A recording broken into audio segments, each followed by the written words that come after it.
नमस्कार दोस्तों, आपका बहुत बहुत स्वागत है आपके अपने YouTube channel Manoj Rawat tutorials में।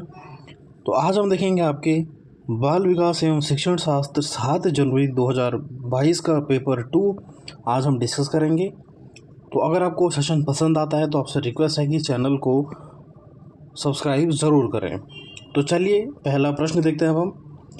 निम्नलिखित में से कौन सा सिद्धांत बताता है कि विकास एक प्रतिरूप का पालन करता है जो सिर और ऊपर सिर के हिस्सों से शुरू होता है और फिर सिर के बाकी हिस्सों तक जाता है। यानी आपको बताना है कि विकास का वह कौन सा सिद्धांत है जो सिर से आपका स्टार्ट होता है और फिर आपका नीचे की ओर बढ़ता है, शरीर के अन्य भागों की ओर बढ़ता है। तो इसे हम क्या बोलते हैं, आपका मस्तकोन्मुख सिद्धांत, या फिर यहाँ पे हो जाएगा ये समीप, ये थोड़ा मिस्टेक हो गया यहाँ पे हो जाएगा समीप दुराभिमुखी सिद्धांत होता है, या फिर होता है पदानुक्रमित एकीकरण का सिद्धांत, या फिर प्रणालियों की स्वतंत्रता का सिद्धांत। तो ये होता है आपका, जैसे यहाँ पे लिखा है कि सर से और शरीर के अन्य हिस्सों का, तो सर क्या है आपका मस्तिष्क से रिलेटेड। तो आपका इसे हम बोलते हैं शीर्षगामी अनुक्रम या फिर शीर्षगामी सिद्धांत भी बोलते हैं हम इसे, सर से लेकर पांव तक होने वाला विकास। लेकिन यहाँ तो उसने लैंग्वेज चेंज कर दी है, तो मस्तकोन्मुख सिद्धांत भी इसे हम कहते हैं। ये ऑप्शन फर्स्ट आपका इसमें सही आंसर हो जाएगा। जैसे आप इसे हिंट भी आप लगा सकते हो कि सर से क्या होता है, सर यानी मस्तिष्क से रिलेटेड, तो मस्तकोन्मुख सिद्धांत होता है इसका। अगला आता है आपका अभिकथन और कारण का प्रश्न है। अभिकथन क्या कह रहा है कि कुछ संस्कृतियों में किशोर लड़कियों में मासिक धर्म की शुरुआत का जश्न मनाया जाता है, जबकि अन्य संस्कृतियों में इसे गुप्त रखा जाता है। ठीक है, ये आपका सही कह रहा है। अगला कह रहा है कि विभिन्न सांस्कृतिक संदर्भों के पलने वाले बच्चों के लिए बचपन के अनुभव भिन्न होते हैं। बिल्कुल, सबकी अलग अलग संस्कृति होती है और इसीलिए बोल रहा है कि विभिन्न सांस्कृतिक संदर्भों के पलने वाले बच्चों के लिए आपका बचपन के अनुभव अलग अलग होते हैं। बिल्कुल सही। तो आपका अभिकथन भी सही है और उसका तर्क भी आपका इसमें सही आंसर हो जाएगा। अगला प्रश्न देखते हैं हम। आनुवंशिकता और सामाजिक सांस्कृतिक वातावरण के बीच निरंतर और जटिल क्रिया से कौन सा विकास प्रभावित होता है? केवल संज्ञानात्मक, केवल सामाजिक, संज्ञानात्मक सामाजिक दोनों, शारीरिक संज्ञानात्मक तथा सामाजिक विकास। ठीक है, जो आपका आनुवंशिकता, आपका विकास किन किन चीज़ों पर निर्भर करता है? आनुवंशिकता और सामाजिकरण पर आपका विकास निर्भर करता है। तो अगर ये क्या है, ये दोनों प्रभावित हो रहे हैं, तो ये किस चीज़ को प्रभावित करेंगे आपके? ये करेंगे आपके शारीरिक, संज्ञानात्मक तथा सामाजिक विकास को ये प्रभावित करेंगे। तो ऑप्शन 4 तो आपका यहाँ पे सही हो जाएगा। नेक्स्ट आपका प्राथमिक सामाजिकरण की संस्था डैश है और द्वितीयक सामाजिकरण का जो कारक है डैश है। ठीक है, आपको बताना है जो प्राथमिक सामाजिकरण की जो होता है वह होता है आपका परिवार। तो पहला और दूसरा में आपका परिवार है, स्कूल आपका द्वितीय होता है, स्कूल आपका द्वितीय होता है, तो तीसरा और चौथा आपका कट गया। तो पहला और दूसरा ऑप्शन में आपका जो होता है परिवार, तो आपका सही है। ठीक है, अगला कह रहा है कि द्वितीयक सामाजिकरण का कारक जो होता है पड़ोस या फिर किताबें। तो यहाँ पे आंसर हो जाएगा आपका पड़ोस, आपका सही आंसर हो जाएगा, किताबें भी गलत हो जाएगा आपका। तो पहला उत्तर आपका सही हो जाएगा कि प्राथमिक सामाजिकरण की संस्था जो होती है वो परिवार है और द्वितीयक सामाजिकरण का कारक जो होता है वो पड़ोस होता है। तो ऑप्शन फर्स्ट आपका सही आंसर हो जाएगा यहाँ पे। अगला है जीन प्याजे के अनुसार शिक्षक के सबसे महत्वपूर्ण गुण क्या है? अनियमितता और निरंकुशता, आधिकारिकता और कठोरता, प्रभुत्ता और निर्देश, लचीलापन और गतिशीलता। ठीक है, तो यहाँ पे एक ही सही लग रहा है आपका कि शिक्षक को क्या होना चाहिए? लचीला होना चाहिए, कठोर नहीं होना चाहिए और गतिशीलता होनी चाहिए शिक्षक में। ऑप्शन 4 आपका इसमें सही आंसर हो जाएगा। अगला प्रश्न देखते हैं हम। संज्ञानात्मक विकास की किस अवस्था में एक बच्चा यह तर्क कर पाता है, ठीक है, ये आपका स्टेटमेंट दिया है कि सभी टॉफ़ी मीठी होती है, यह कैंडी एक टॉफ़ी है, इसलिए यह कैंडी मीठी है। ठीक है, तो बच्चा आपका किस अवस्था में, आपका पूर्व संज्ञानात्मक, मूर्त संज्ञानात्मक, अमूर्त या फिर संवेदीकामक अवस्था में। तो यहाँ पे बच्चा क्या है, टॉफ़ी के बारे में आपको बता रहा है, ठीक है,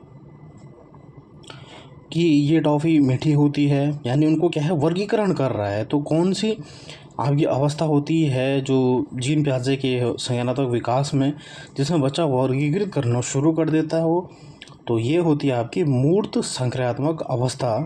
ठीक है, तो जो होती है आपकी तीसरी अवस्था होती है ये। तो ऑप्शन सेकंड आपका इसमें सही आंसर हो जाएगा कि यह कौन सी अवस्था होती है आपकी, यह होती है आपकी मूर्त संक्रियात्मक अवस्था। ये होती है आपका तीसरा, आपकी जो तीसरी स्टेज होती है आपकी जीन प्याजे की। अगला है, किसने प्रस्तावित किया कि सांस्कृतिक उपकरण संज्ञानात्मक विकास में महत्वपूर्ण भूमिका निभाते हैं। तो जहाँ पे भी आपका सांस्कृतिक या फिर संस्कृति से रिलेटेड या फिर समाज से रिलेटेड जहाँ पे भी आ जाएगा, वो हो जाएंगे आपके लेव वाइगोस्की, इसका सही आंसर हो जाएगा। अगला प्रश्न आपका, लेव वाइगोस्की के सिद्धांत के अनुसार बच्चों के सीखने के लिए क्या महत्वपूर्ण है। इनाम, सजा से बचाव, सामाजिक अंतःक्रिया या फिर अनुबंधन।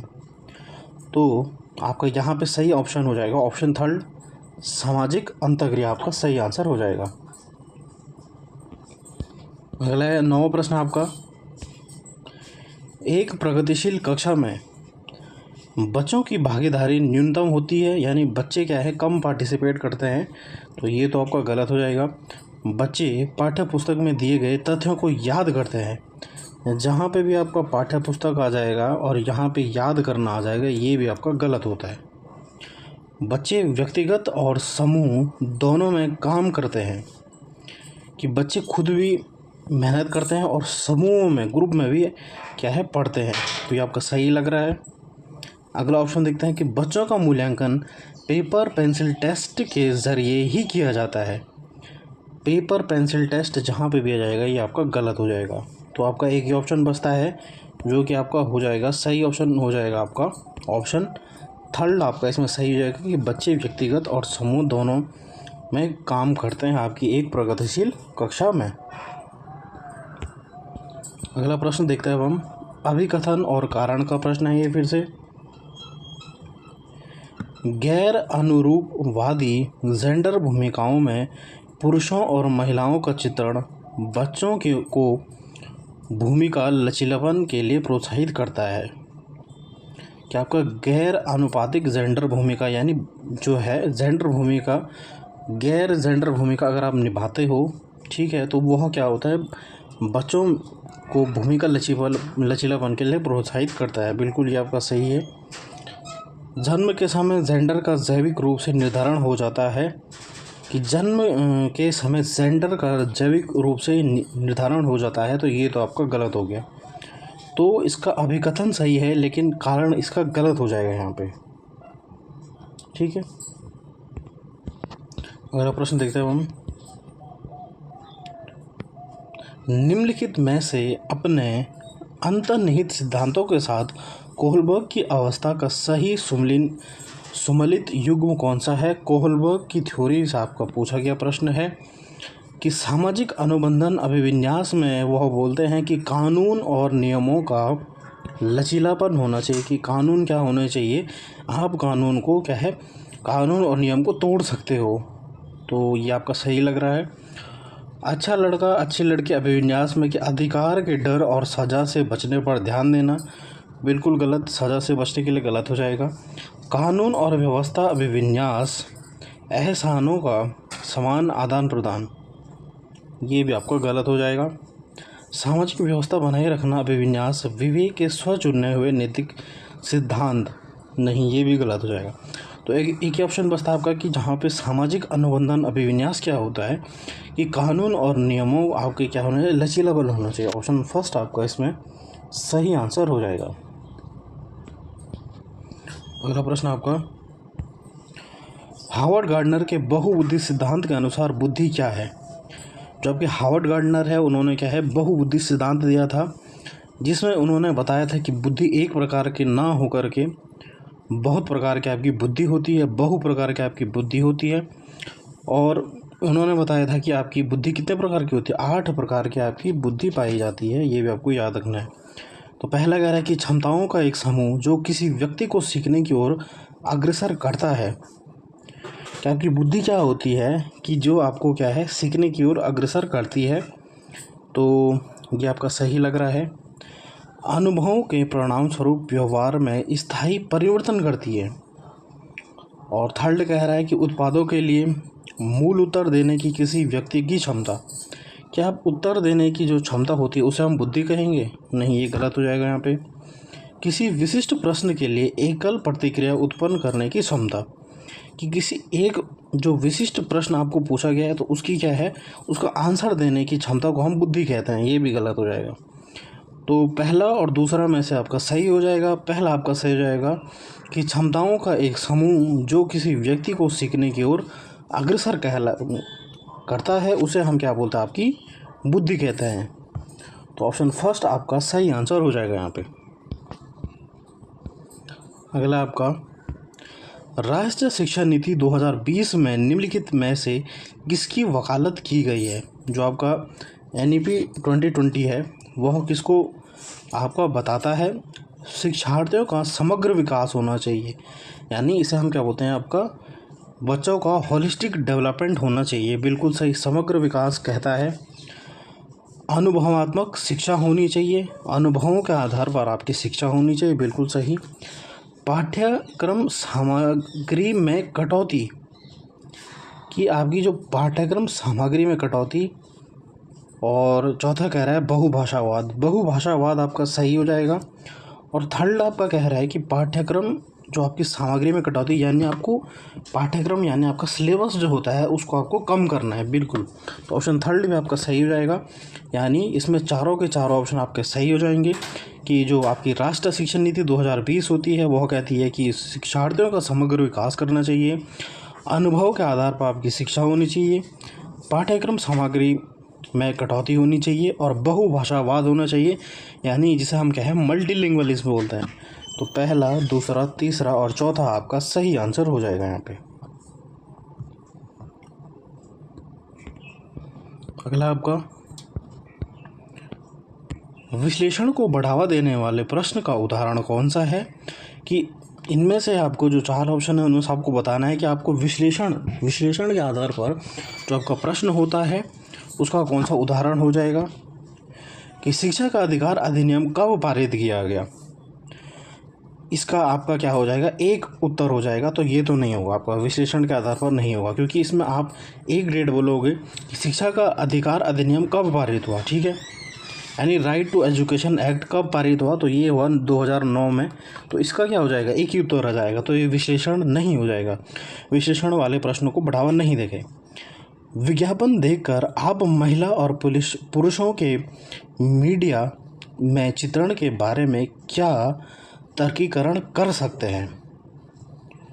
ठीक है, यानी आप विज्ञापन देखकर महिलाओं और पुरुषों के मीडिया में चित्रण के बारे में क्या तर्कीकरण कर सकते हैं? बिल्कुल, यहाँ पे आप विश्लेषण कर सकते हो। फिर भी हम क्या है, तीसरा ऑप्शन देख लेते हैं कि लेव वाइगोत्स्की का जन्म कब हुआ? तो इसका भी एक ही आंसर आ जाएगा, तो ये भी आपका गलत हो जाएगा। जीन पियाजे द्वारा प्रतिपादित संज्ञानात्मक विकास के चरणों के नाम लिखिए। तो यहाँ पे क्या हो जाएगा, आप केवल सपोज इसमें क्या है, नाम लिखे, यानी आप 4 नाम लिखोगे कि संवेदीकामक है, पूर्व संक्रात्मक है, अमूर्त संक्रात्मक है, मूर्त संक्रात्मक अवस्था है। तो आपके क्या हो जाएगा, यहाँ पे 4 उत्तर हो जाएंगे, लेकिन ये विश्लेषण नहीं कर रहा है, तो ये भी आपका गलत हो जाएगा। तो एक ही ऑप्शन बचता है आपका दूसरा, कि विज्ञापन देखकर आप महिलाओं और पुरुषों के मीडिया में चित्रण के बारे में तर्कीकरण कर सकते हो। तो ये किसको बढ़ावा देगा, आपका विश्लेषणात्मक प्रश्न को आपको बढ़ावा देगा। तो ऑप्शन सेकंड आपका इसमें सही आंसर हो जाएगा। अधिगम के लिए आकलन में क्या शामिल है? अधिगम के लिए आकलन में क्या शामिल है? ठीक है, शिक्षण अधिगम से पहले, उसके दौरान व बाद के आकलन, यानी इस आकलन में क्या होता है, अधिगम के लिए आकलन में क्या होता है, हम शिक्षण अधिगम से पहले भी आकलन करते हैं और बीच में दौरान भी करते हैं और बाद में भी आकलन करते हैं। बिल्कुल सही, ये आपका सही है। स्व आकलन यानी बच्चा क्या होता है, इसमें खुद का आकलन करता है। तीसरा क्या है कि औपचारिक व अनौपचारिक पद्धति का प्रयोग, बिल्कुल सही, तीसरा सही है आपका। विद्यार्थियों व शैक्षणिक प्रक्रियाओं पर प्रतिपुष्टि भी आपका सही है। और सेकंड कह रहा है कि इसमें कह रहा है कि बच्चा जो है स्व आकलन करता है, ये गलत हो जाएगा आपका। बच्चा इसमें स्व आकलन नहीं करता है, तो पहला, तीसरा और चौथा आपका इसमें सही उत्तर हो जाएगा यहाँ पे। चलिए अगला प्रश्न देखते हैं अब हम। समावेशी शिक्षा का सिद्धांत निम्न में से किसे बढ़ावा देता है? विद्यार्थियों में अभाव देखने का दृष्टिकोण गलत हो जाएगा। दिव्यांगता का चिकित्सा मॉडल, यानी जो बच्चे दिव्यांग हैं उनके लिए एक मॉडल होता है आपका, गलत हो जाएगा। व्यक्तिगत विभिन्नताओं का सम्मान, बिल्कुल सही। आपका जो समावेशी शिक्षा होती है उसमें आप क्या है, जो बच्चों की व्यक्तिगत भिन्नताएं होती हैं उनको एक समान नज़रिए से देखते हैं और एक ही कक्षा में आपके हर प्रकार के बच्चे पढ़ते हैं, उससे हम क्या बोलते हैं, समावेशी शिक्षा बोलते हैं। तो ये आपका सही है। विद्यार्थियों का पृथकीकरण करना, अलग करना उनको, ये भी गलत हो जाएगा। तो ऑप्शन थर्ड आपका सही हो जाएगा कि व्यक्तिगत भिन्नताओं का सम्मान करना आपकी समावेशी शिक्षा में शामिल होता है। ऑप्शन तीसरा आपका सही आंसर हो जाएगा। अगला है आपका, निम्नलिखित में से कौन सा किसी व्यक्ति के सामाजिक संचार कौशल और मित्र बनाने की क्षमता को महत्वपूर्ण रूप से प्रभावित करता है? ठीक है, यानी बच्चा इसमें क्या है, बच्चा सामाजिक संचार कौशल बच्चे में विकसित नहीं होता, यानी वह समाज में घुलता मिलता नहीं है और क्या है, दोस्त बनाने उसे क्या है, जो होती है उसे डिफ़िकल्टी आती है। स्वलीनता, आलेख वैकल्य, परम स्तरीयघात या फिर गतिशील दिव्यांगता। तो इसका सही आंसर हो जाएगा आपका स्वलीनता। स्वलीनता क्या होती है, इसे हम इंग्लिश में बोलते हैं ऑटिज़म। ये एक ऐसी आपका अधिगम विकार होता है जहाँ पे बच्चा जो होता है अपने आप में लीन रहता है, यानी उसे किसी दूसरे से मतलब नहीं रहता है, ठीक है, वह औरों से शर्माता है और ज़्यादा आपका समाज में नहीं रहता है। तो इसका ऑप्शन आपका फर्स्ट ही आपका सही आंसर हो जाएगा। अगला प्रश्न देखते हैं अब हम। निम्नलिखित में से कौन सा लेखन वैकल्य वाले विद्यार्थी को शामिल करने में बाधा उत्पन्न करेगा?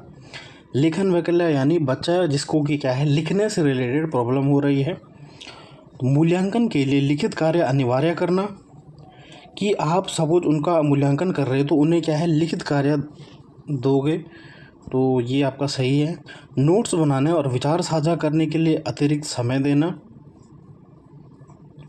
यहाँ पे पूछा गया है कि बाधा उत्पन्न करेगा, तो पहला वाला तो आपको बाधा उत्पन्न कर रहा है, बिल्कुल सही। नोट्स बनाना और विचार साझा करने के लिए अतिरिक्त समय देना, नहीं, ये बाधा पैदा नहीं करेगा, ये तो उनको क्या है, सुसाधित करेगा। कक्षा के नोट्स और टाइप की हुई प्रतियों उपलब्ध करवाना, बिल्कुल हम उनकी मदद कर रहे हैं, तो ये भी बाधा नहीं डालेगा।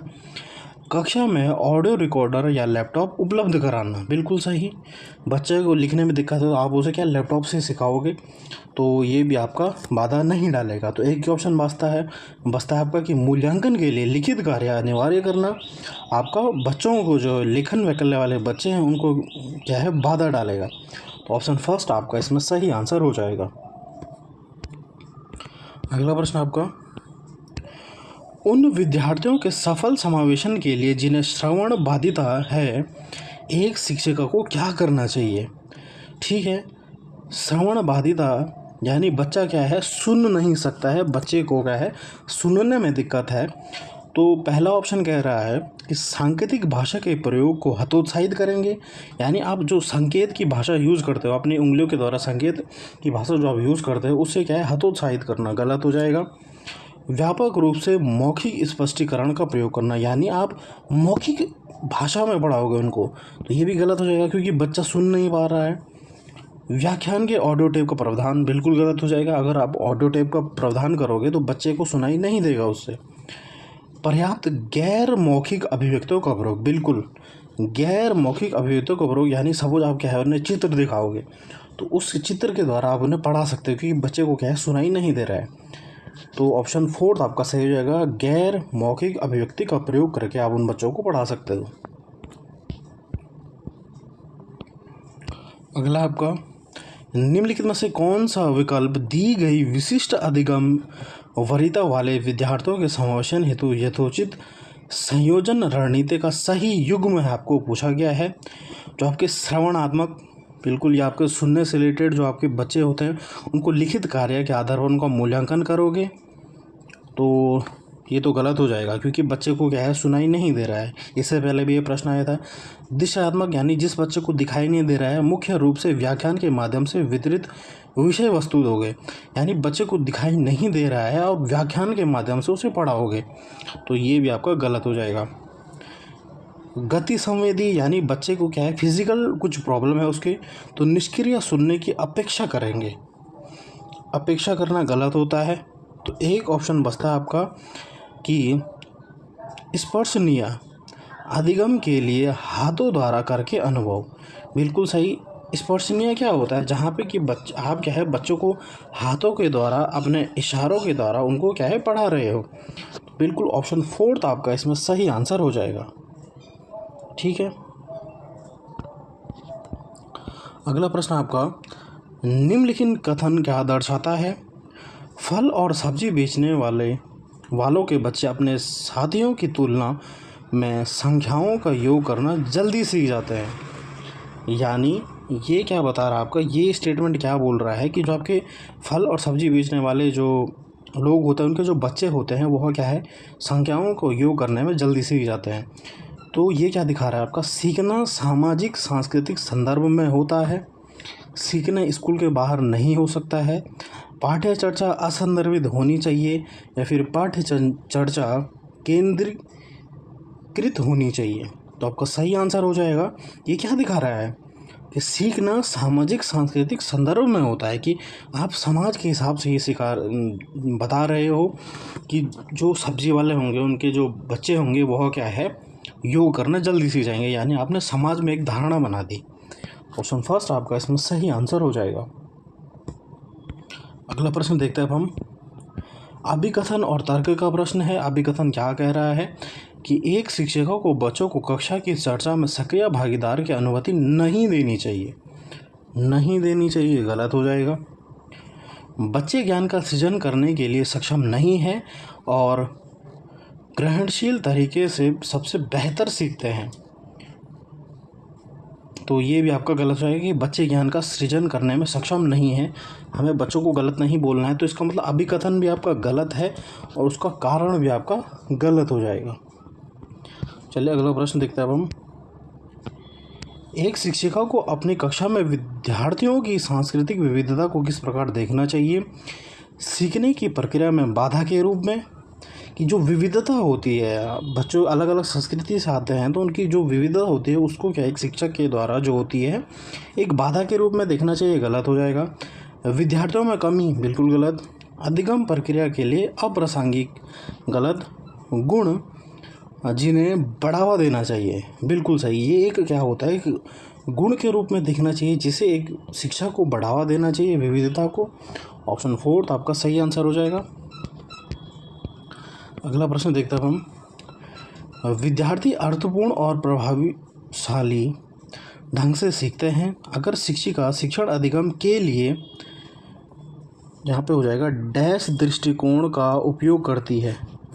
डैश दृष्टिकोण का उपयोग करती है, ठीक। किस दृष्टिकोण का उपयोग करना चाहिए एक प्रभावशाली ढंग से सीखने के लिए, व्यवहारवादी, रचनात्मक, गैर संदर्भित या फिर यांत्रिक हो जाएगा। यहाँ पे यांत्रिक हो जाएगा, थोड़ा मिस्टेक हो रही है, यांत्रिक हो जाएगा यहाँ पे, ठीक है।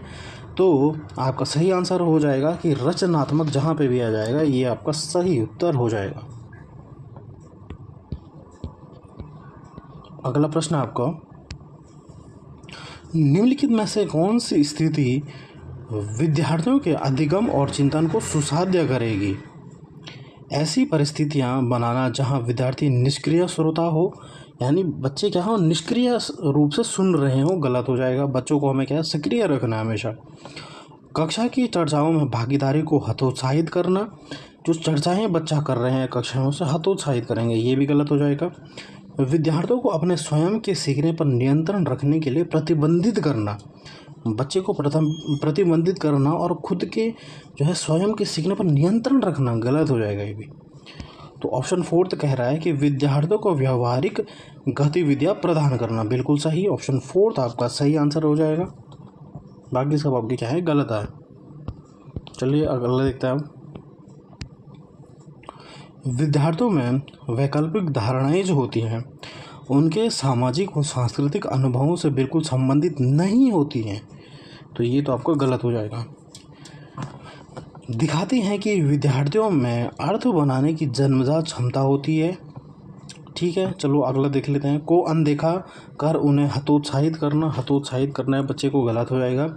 शिक्षकों को कम बौद्धिक क्षमताओं वाले विद्यार्थियों की पहचान करने में मदद मिलती है, तो ये तो गलत हो जाएगा आपको। ठीक है, तो एक ही ऑप्शन बचता है कि दिखाती है कि विद्यार्थियों में अर्थ बनाने की क्षमता जन्मजात होती है, बिल्कुल ऑप्शन 2 आपका इसमें सही आंसर हो जाएगा यहाँ पे। चलिए अगला देखते हैं। निम्नलिखित में से कौन सा कारक बच्चों में समस्या समाधान में बाधा डालता है? समस्याओं का दृश्य प्रतिनिधित्व, कार्यात्मक स्थिरता पर ध्यान देना, उपमाओं का प्रयोग करना, या फिर समस्याओं को भागों में तोड़ना। कि निम्नलिखित में से कौन सा कारक बच्चों में समस्या समाधान में बाधा डालेगा आपका? ठीक है, तो ये डालेगा आपका जहाँ पे हो जाएगा कार्यात्मक स्थिरता पर ध्यान देना। ऑप्शन 2 आपका सही आंसर हो जाएगा। अगला प्रश्न देखते हैं अब हम। यहाँ पे हो जाएगा डैश हो जाएगा ये। डैश अपनी सोच पर विचार करके हमारी अधिगम की प्रक्रियाओं को स्वनियमित करने की क्षमता का एक प्रमुख घटक है।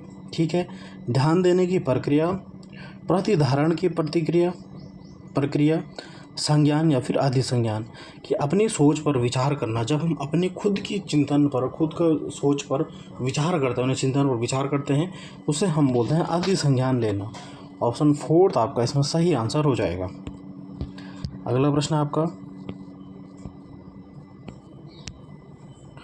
निम्नलिखित में से कौन सी रणनीति बच्चों को सार्थक रूप से सीखने के लिए प्रेरित करने में सहायक नहीं होगी? यानी आपको क्या है गलत ढूंढना है। निपुणता उन्मुख लक्ष्यों को प्रोत्साहित करना, बिल्कुल सही। सहयोगी शिक्षण को लोकाचार बनाना, बिल्कुल सही। आपको सहयोगी शिक्षण को बढ़ावा देना है। सकारात्मक विद्यार्थी शिक्षण संबंधों को बढ़ावा देना, ठीक है, ये भी आपका सही है। विद्यार्थियों में क्षमता को स्थायी देखने के लिए प्रोत्साहित करना, यानी स्थायी देखने, केवल दिखावा के लिए आपको उनकी क्षमता को दिखावा के लिए प्रोत्साहित करना, ये आपका गलत हो जाएगा। तो हमें क्या है गलत ही ढूंढना था, क्योंकि यहाँ पे क्या है नहीं पूछा गया था। तो ऑप्शन 4 आपका इसमें सही आंसर हो जाएगा। अंतिम प्रश्न आपका, लास्ट प्रश्न आपका ये कह रहा है यहाँ पे कि परीक्षा की चिंता और असफलता का डर अधिगम पर कोई प्रभाव नहीं डालता है, ये गलत हो जाएगा। अधिगम पर प्रभाव डालेगा आपका। प्रभावी अधिगम को सुसाधित करता है, बिल्कुल गलत, सुसाधित नहीं करेगा। अधिगम पर नकारात्मक प्रभाव डालता है, बिल्कुल सही। कि परीक्षा की चिंता और असफलता का डर बच्चों में क्या है, जो आपका अधिगम है उस पर नकारात्मक प्रभाव डालेगा, बिल्कुल सही। विद्यार्थियों को अधिगम के लिए आंतरिक रूप से अभिप्रेरित करता है, नहीं। डर और चिंता अभिप्रेरित कहाँ से करेगा, ये भी गलत हो जाएगा। एक ही ऑप्शन बचता है कि अधिगम पर नकारात्मक प्रभाव डालता है, तो ऑप्शन 3 आपका इसमें सही आंसर हो जाएगा। सो स्टूडेंट्स, आज हमने डिस्कस करें आपके 30 महत्वपूर्ण प्रश्न आपके बाल विकास एवं शिक्षण शास्त्र के। तो अगर आपको सेशन पसंद आए, आपसे रिक्वेस्ट है कि लाइक करें, शेयर करें, कमेंट करें और सब्सक्राइब ज़रूर करें। धन्यवाद।